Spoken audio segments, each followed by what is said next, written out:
Jadi ada dua tipe pelaku maksiat ini. Yang pertama, pelaku maksiat yang menutupi kemaksiatannya tapi tidak tobat. Ya. Awas, ini tipe pertama. Yang saya maksudkan pelaku yang tidak tobat ya, bukan yang tobat. Jadi pelaku maksiat, dia sadar dia maksiat. Dia bisa tutupi dari manusia, tapi dia pilih nggak tobat. Nah ini nanti akan diungkap di alam kubur dan diberikan satu muqaddimah azab nerakanya. Yang kedua, pelaku maksiat yang sadar dengan maksiatnya dan secara terbuka dia bermaksiat. Karena merasa kuat dengan menunaikan atau mengerjakan perbuatan maksiat itu. Ya. Nah itu dua tipe seperti itu, turunlah kemudian surah Al-Adiyat ini salah satunya. Afala ya'lamu idza bu'athira ma fil wa husila ma fis, akan diungkap suatu saat nanti. Kalaupun Anda tutupi. Tapi bagi yang terakhir, perhatikan baik-baik. Bagi yang merasa nyaman dengan kekuatannya, baik itu kedudukan ataupun harta, sehingga terang-terangan berbuat maksiat, dan merasa tidak ada yang mampu untuk mencegahnya, itu saat masuk kuburnya, langsung ditampakkan neraka pagi dan petangnya. Di surah Ghafir, surah ke-40, ayat 46.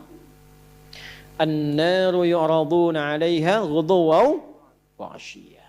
Hati-hati. Ya, hati-hati.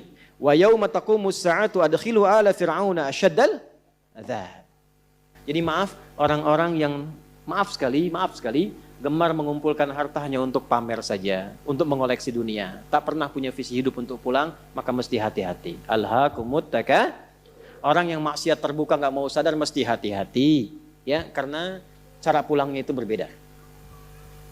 Kalau Anda masih belum sadar juga, kata Allah, hei, kamu ini masih hidup, masih punya harapan, masih punya bekal. Kalau sudah meninggal, nggak sama keadaan orang hidup dengan wafat.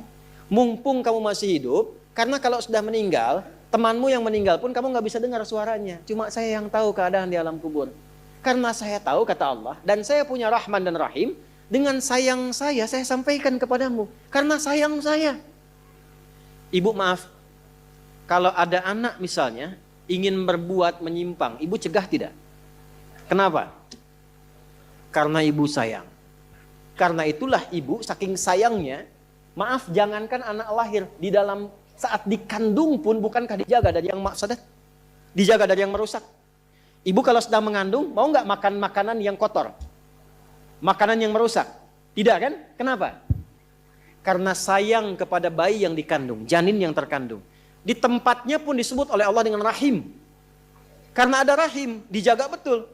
Miring kanan susah, kiri susah, telungkup nggak mungkin. Dijaga supaya apa? Supaya di dalamnya merasakan ketenangan. Karena apa? Karena ada tempat disebut dengan rahim. Nah Allah itu sifat rahim melekat kepadanya. Karena sayang dengan kita diingatkan. Bahasa bebasnya gini. Karena saya sayang engkau dengan rahimku. Karena saya cinta kamu dengan rahmanku. Jangan sampai masuk kubur kamu tersiksa, kamu nestapa. Karena beda antara hidup di dunia dengan kehidupan di kubur. Mumpung masih hidup cari bekal. Karena engkau tak mampu mendengar apa yang terjadi dalam kubur. Jadi kalau tadi Allah sampaikan jangan bergaul dengan yang begini, jangan terlena dengan yang seperti ini, itu karena Allah sayang dengan kita. Itu saja. Jelas ya? Ya, jadi kalau nggak sayang nggak akan mungkin diingatkan. Jangan sekali-kali, maaf, menjadikan keadaan di sekitaran kita justru memperkuat datangnya ancaman Allah dan nestapa saat kembali ke alam kuburnya.